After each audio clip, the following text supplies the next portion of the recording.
अस्सलाम वालेकुम बच्चों, कैसे हैं सब। मुझे उम्मीद है आप सब ठीक होंगे। बच्चों आज आपके लिए पहेली लाया हूँ। मुझे उम्मीद है आप पहेली को समझ जाएंगे और इसका जवाब भी जरूर आपके पास होगा। चलें मैं पढ़ता हूँ, तब साथ साथ आप सोचें पहेली का जवाब क्या है। ठीक है, चलें हम स्टार्ट करते हैं। कोई पीला कोई अनारी, खुशबू उसकी प्यारी प्यारी, सारे बाग पे राज है उसका, उसकी धूम है क्यारी क्यारी, कांटों में रहता है फिर भी उसको चाहे दुनिया सारी। तो बच्चों आपको समझ आई क्या इसका जवाब है। चलें दोबारा पढ़ता हूँ, ठीक है।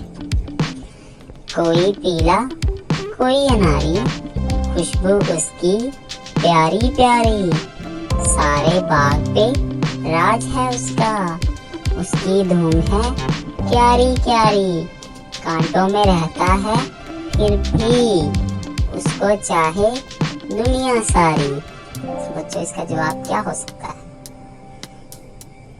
चलिए मैं बताता हूँ। इसका जवाब है गुलाब। और आपको ये पहेली कैसी लगी बच्चों, आपने मेरे कमेंट सेक्शन में बताना है।